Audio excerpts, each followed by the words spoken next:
Hi everyone, Dr. Hall here. We're going to do the structures in the anterior neck this time. So what I've started with is my trachea, and I'm going to add my hyoid bone. So the hyoid bone is kind of a little ring-shaped bone, like a half ring-shaped bone with these two little horns on it, almost like vampire teeth, but going the wrong way. And that is very superior in the neck. This is the bone that when a coroner or the forensic pathologist on CSI is saying, oh, they were choked to death. So if the hyoid bone is broken, then that can let you know that somebody was strangulated. So on that happy note, so the hyoid bone is also interesting because it's the only human bone that doesn't articulate with another bone. There are no joints. It's only attached to muscles, to no other bones. So we're going to learn some of those muscles today. Before we do, we're going to look at the structures in the larynx externally. So we have the thyroid cartilage. It's this big kind of shield-like cartilage with a notch in the middle, and it comes to a ridge up at the top. And it sits just below the hyoid bone here. And so this part that sticks up or is prominent is the laryngeal prominence. So this whole thing is the thyroid cartilage. It is not actually all that near the thyroid gland, but anyhow, and this is the laryngeal prominence. You probably know that as the Adam's apple. Just inferior to the thyroid cartilage, then, we're going to have the cricoid cartilage, which is a much smaller piece of cartilage surrounding the windpipe as it travels down inferiorly. In this area, in between the thyroid cartilage and the cricoid cartilage, is the Cricothyroid Membrane. That's clinically important because sometimes if you need an emergency airway in someone who is choking, so if there's something stuck up here, which is usually where it is because that's where the vocal cords are, this is on the inside, that would be the larynx, you can actually take a pen or a pen knife and jab a hole here, here through that membrane because there aren't a lot of blood vessels there, and you can get access to the trachea and establish an emergency airway. Usually we don't want to have to try to do that, but if you're in a situation where there are no other options, that can work. So the other thing I'm going to add in here just for the sake of realism is some of those C-shaped rings then of the trachea as we travel inferiorly, and then that would continue down and branch into the two bronchi. So the next structure going from deep to superficial is going to be our thyroid gland. So the thyroid gland almost looks like kind of a funny bow tie. You have your left lobe, your right lobe, and then this part in the isthmus, this narrow part in the middle is called the isthmus, I-S-T-H-M-U-S, which is a term borrowed from geography where it refers to a narrow strip of land in between two bodies of water, like the city of Madison is on an isthmus. Okay, so it's that narrow strip that joins the two. On the posterior surface of the thyroid, you're going to see the 4 parathyroid glands. So it's important to remember they are on the posterior surface, these little tiny beanie-like things. And you may remember that the parathyroid hormone, which is made by the parathyroid glands, is important for regulating calcium and in fact will serve to help increase blood calcium levels by activating osteoclasts and increasing absorption of vitamin D from the intestines.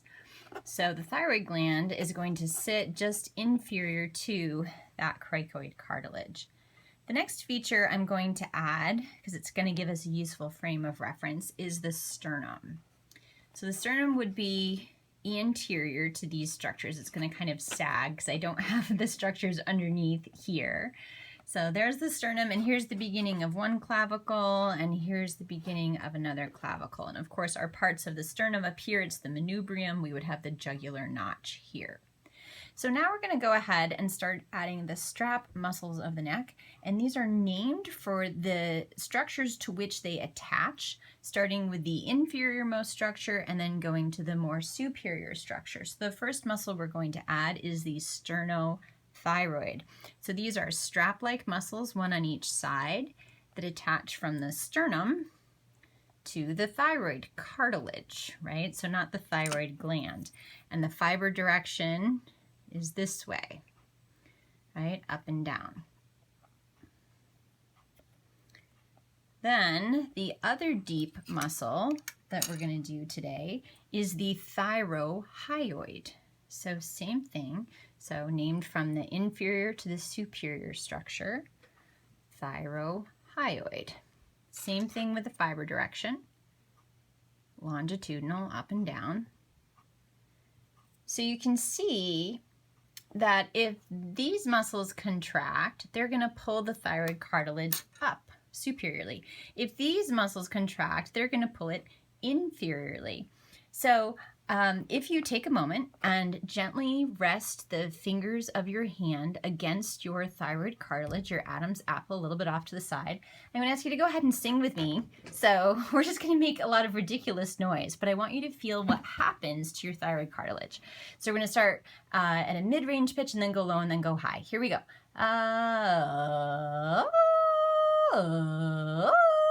Okay, so I know that wasn't very lovely, but hopefully as you did that, you felt this cartilage moving, right?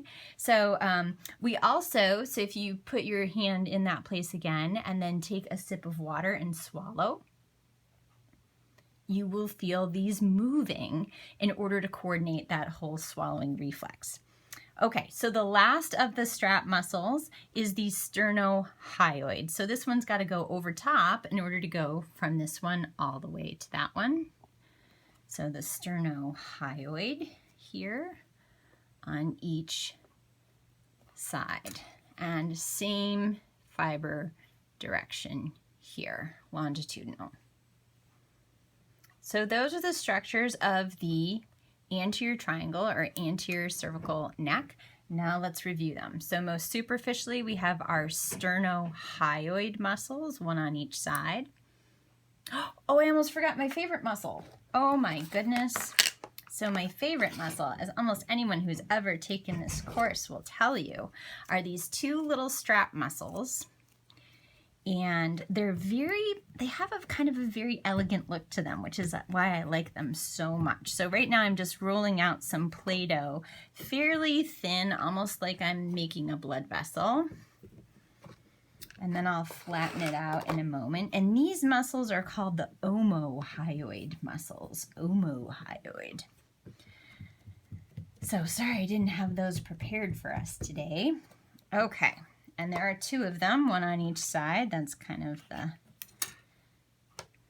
style of the day. And so because they have a hyoid in them, right, they attach to the hyoid bone. You might be like, well, what's the omo? I don't know. But inferiorly, they attach down onto the clavicle. And they come out like this. And they're just kind of elegant and graceful muscles. And they have a superior belly and an inferior belly.